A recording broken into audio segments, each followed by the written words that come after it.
SER Podcast.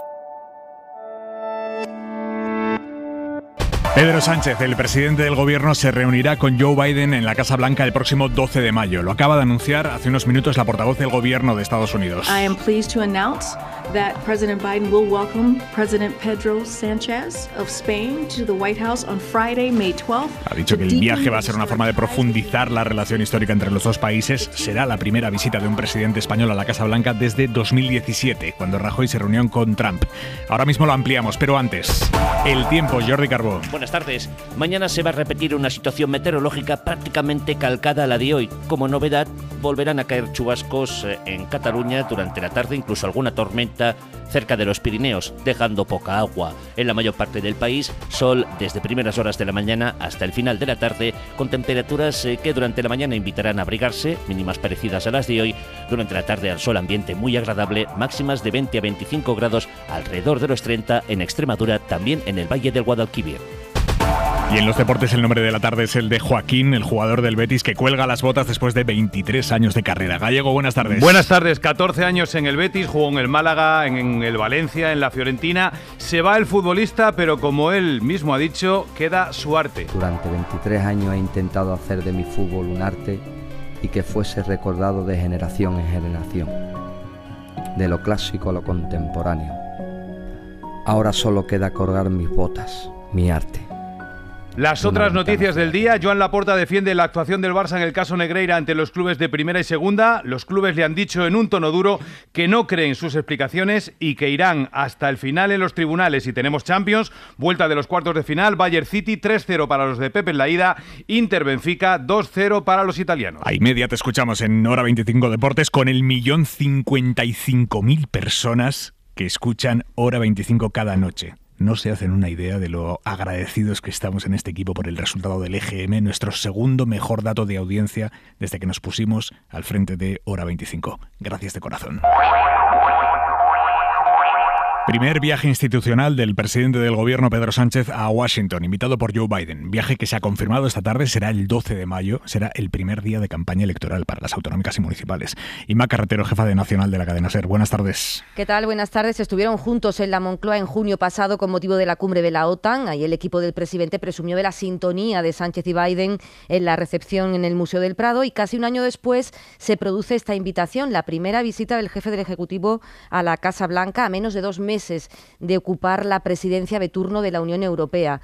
Tanto la portavoz de la Casa Blanca como la Moncloa han mencionado la guerra de Ucrania como un tema central de la agenda. De hecho, Sánchez irá a Washington después de haber estado en Pekín con el presidente chino y con él trató el plan de paz de Zelensky. Dice el gobierno que van a abordar también un tema de interés para ambos, la cooperación con América Latina y el Caribe, y van a repasar la relación bilateral entre España y Estados Unidos. Para estar con Biden, el presidente retrasa su participación en la campaña oficial y va a estar en el arranque en Sevilla, pero el meeting con Antonio Muñoz lo hará después de hacerse la foto en el despacho Oval.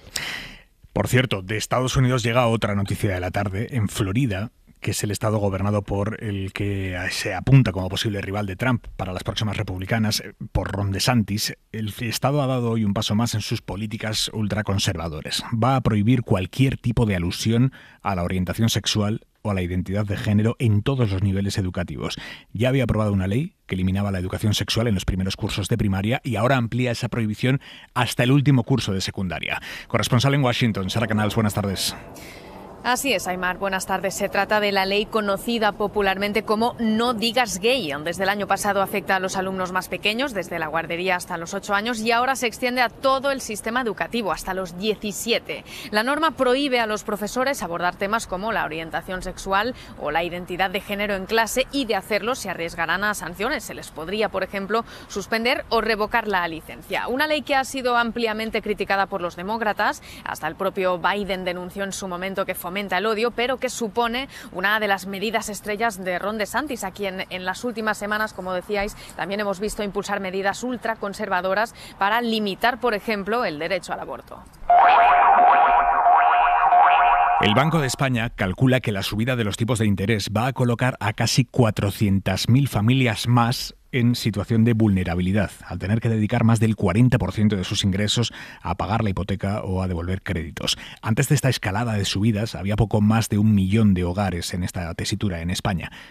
Una cifra que, según el Banco de España, puede escalar hasta el 1,5 millones. Jordi Fábrega, buenas tardes. Buenas tardes, Aimar. Ese es el impacto que está teniendo la subida de tipos de interés en forma de mayores gastos para las familias. Si hace un año un 10% de los hogares con créditos tenía que pagar 4 de cada 10 euros que entraban en su casa al banco, ahora pueden ser más del 14% los hogares que estén en esta situación si los tipos de interés suben al 4%. Hay que recordar que ahora están en el 3,5% y que seguirán subiendo. Es decir, que casi 1,5 millones de familias en España estarán en situación de vulnerabilidad financiera. Los cálculos los hace el Banco de España en el informe de estabilidad financiera junto a 2 advertencias más. La primera es que el golpe para los hipotecados de momento ha sido amortiguado y que va a ir a más en los próximos meses porque no se ha trasladado todavía toda la subida de tipos.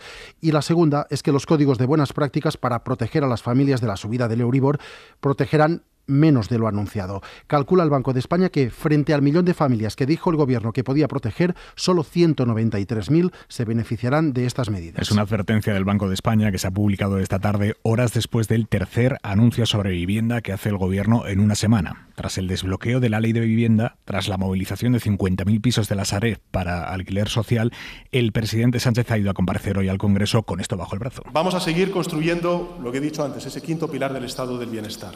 Vamos a financiar la promoción de otras 43.000 nuevas viviendas destinadas al alquiler a precios asequibles.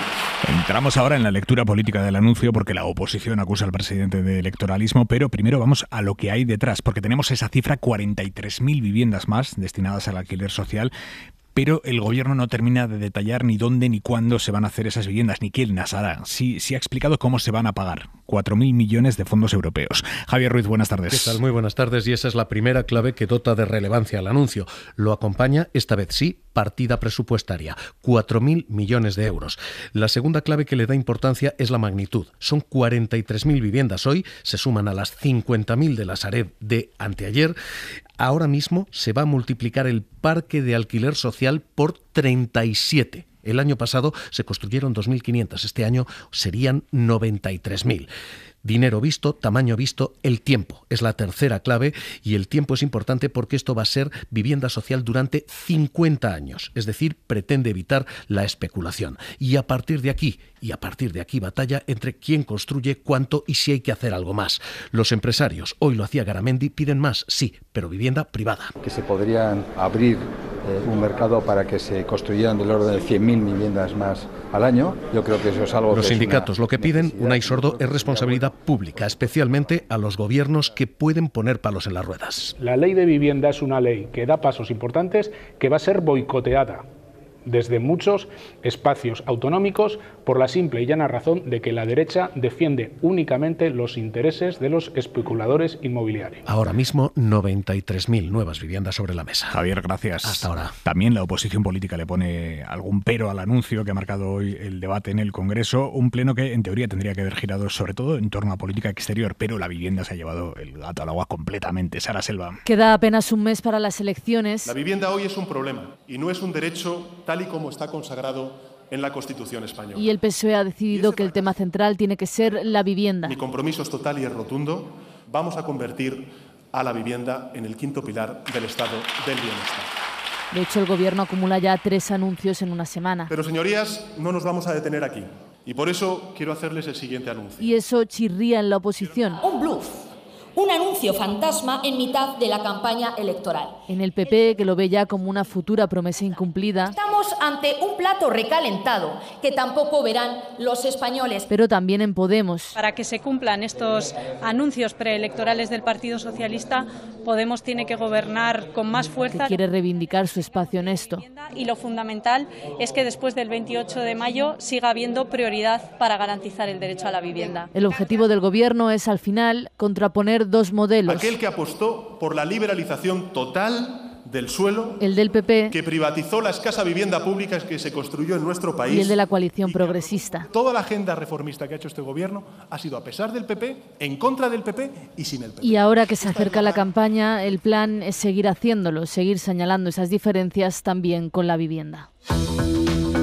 Entre vivienda y vivienda, Marruecos. Creo que tenemos una gran oportunidad de situar las relaciones entre España y Marruecos bajo el signo de la cooperación genuina. Sánchez cree que su política con Rabat es la mejor posible e invita a los que duden. Si alguien quisiera aplicar una política alternativa, debe explicar a los españoles si es compatible con todo este programa de profundización de una relación que es estratégica. Más que política alternativa, muchos socios piden volver a la política anterior. Escuchamos a Bildu, Podemos y Compromís. Que vuelva su gobierno a la posición histórica de este Estado. Tenemos una asignatura pendiente con el pueblo saharaui, cuya soberanía es violentada por el régimen autoritario de Marruecos. La sesión también ha estado marcada por la información del Confidencial, que cuenta que el gobierno cesó a la ministra de Exteriores a petición de Marruecos. ¿Cesó a la ministra de Exteriores a petición de Marruecos? ¿Nos podría decir si Marruecos quita y pone ministros en España? Preguntan Gamarra y Abascal, PP y Vox. Moncloa calla porque asegura no tiene que estar contestando bulos, y quien se crea estas cosas, dicen, conoce poco a Pedro Sánchez. Información de David Junquera. Hora 25. Con Aimar Bretos.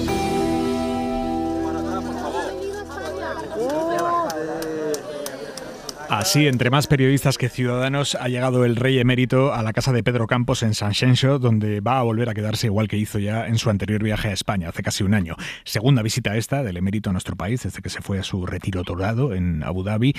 Y no va a ser la última, por lo que parece. Desde el entorno del rey Juan Carlos difunden que quiere venir más. María Manjabacas. Buenas tardes. Es la primera visita este año de otras que vendrán, porque su idea es entrenar para el Campeonato del Mundo de Inglaterra, que es en septiembre. Para Zarzuela, el disgusto ha sido la fecha. Se le pidió que viniera después de las elecciones de mayo para no interferir en el clima político, pero no ha hecho caso. Y de momento lo que sí está haciendo este viaje es más discreto que el del año pasado, cuando se le pidió por activa y por pasiva que no hubiera show.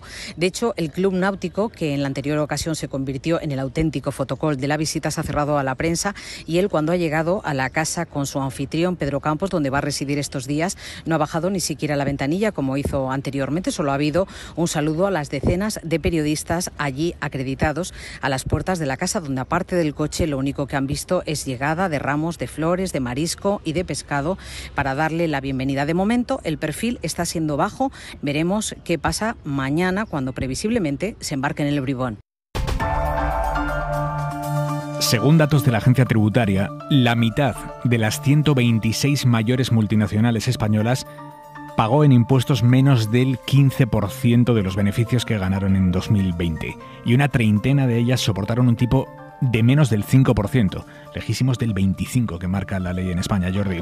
Sí, lo más llamativo es que hay 31 de estas multinacionales que pagaron menos del 5% de sus beneficios por el impuesto de sociedades. Estamos hablando de datos del año 2020, un año marcado por la pandemia, que hundió casi a la mitad los beneficios de estas empresas. Las 126 multinacionales con matriz española, que facturan más de 750 millones de euros al año, pagaron en ese 2020 en impuestos 12.500 millones, pese a unos beneficios que superaron los 50.000, es decir, pagaron alrededor de un 24%. Pero el desglose demuestra que muchas de ellas se aprovechan para deducirse pérdidas de sus filiales en algunos países para pagar poco o casi nada. Especialmente llamativo, insistimos, el caso de estas 33 multinacionales que, con unos beneficios de 5.000 millones en varios países, pagaron en total 88 millones por impuesto de sociedades. Jordi, gracias. Hasta luego. Hora 25. Aimar Bretos. El gobierno investiga el fraude de la compra de científicos por parte de Arabia Saudí. Científicos que dicen falsamente que su trabajo principal está allí, en universidades saudíes, cuando es mentira. Lo hacen para que estas universidades saudíes escalen puestos artificialmente en los rankings internacionales de mejores universidades. Entre los científicos comprados, según una investigación del diario El País, hay 11 españoles. El gobierno quiere saber si hay más. valorar, dicen, la dimensión del problema. Adela Molina. Universidades y ciencia quieren saber si hay más científicos aparte de esos 11 cobrando de Arabia Saudí. El ministro Joan Subirats ha puesto el foco además en un tema relevante, la cantidad de publicaciones de muchos de esos científicos. Alguno ha llegado a publicar un artículo cada 37 horas.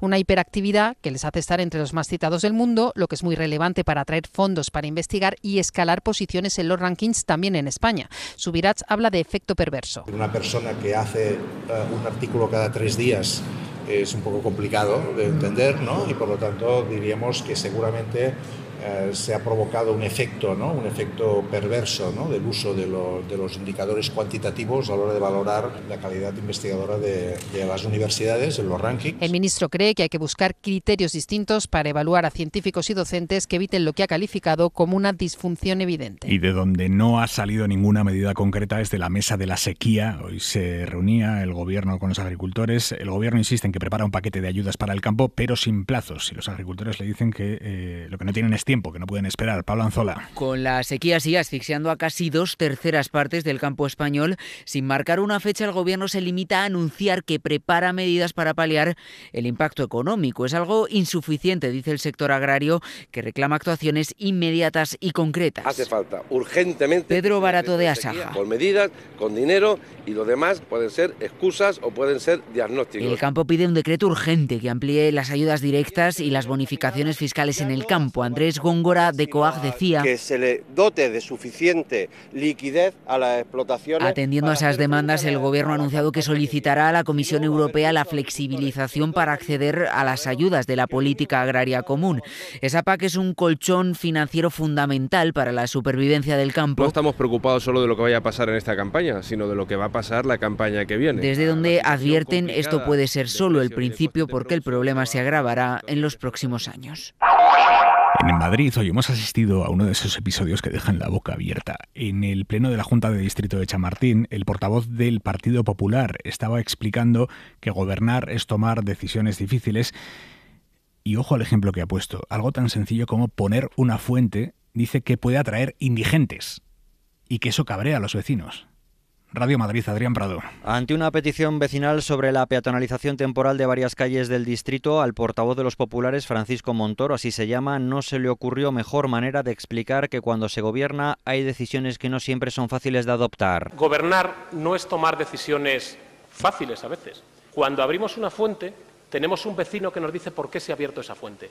Porque trae indigentes, porque trae a gente que viene a beber agua y le sienta mal. Revuelo entre los vecinos asistentes que obligó a interrumpir el pleno. La presidenta del distrito, también del PP, lejos de afear las palabras de su compañero, las enmarcaba en la libertad de expresión. Vamos a portarnos bien. La democracia también es saber escuchar. Entonces, aunque no les gusten las opiniones de una persona, esa persona tiene todo el derecho democrático a expresarla. A pesar de la polémica, la propuesta de los vecinos finalmente fue aprobada. Hora 25.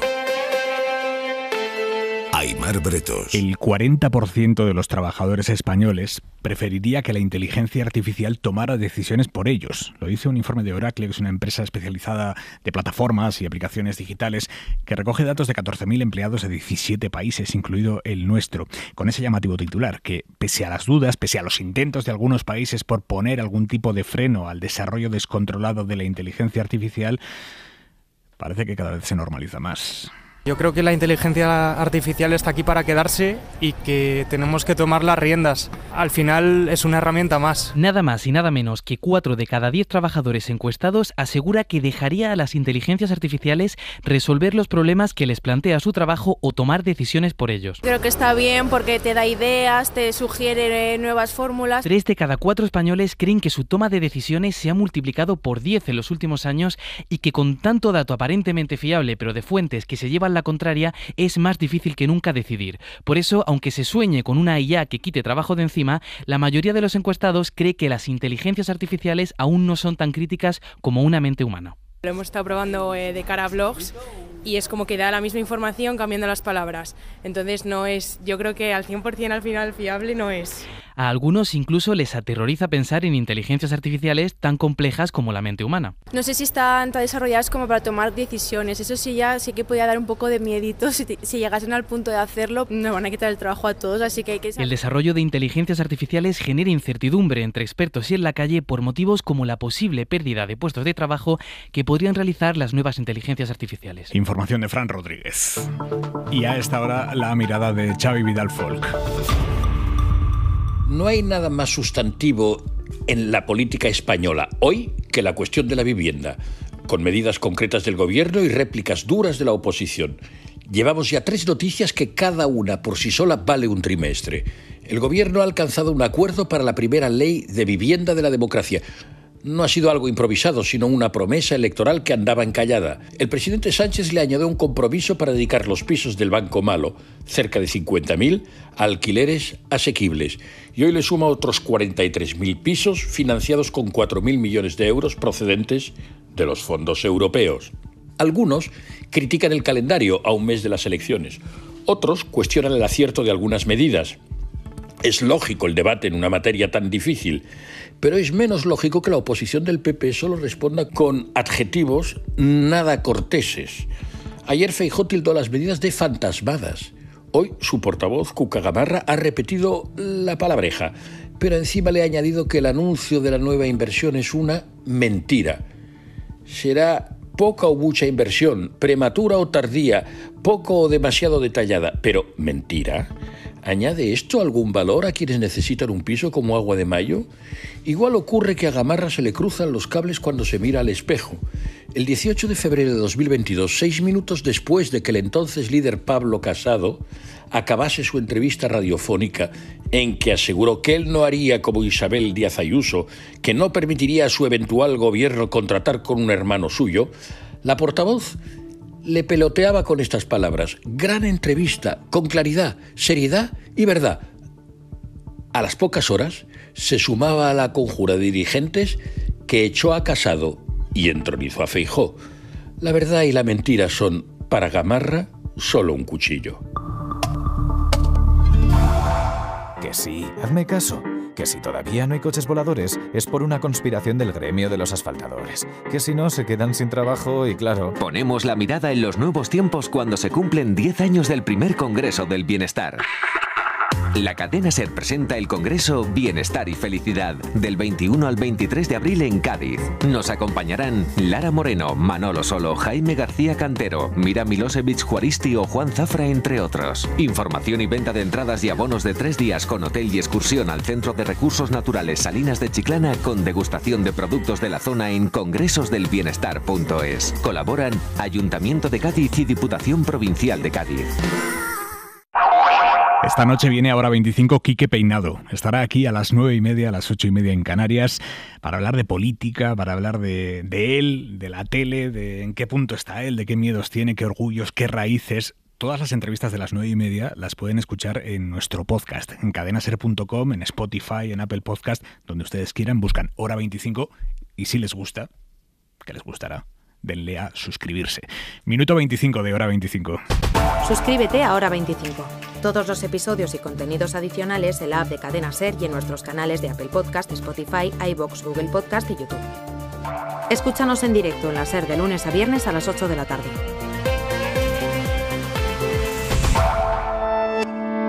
Cadena Ser.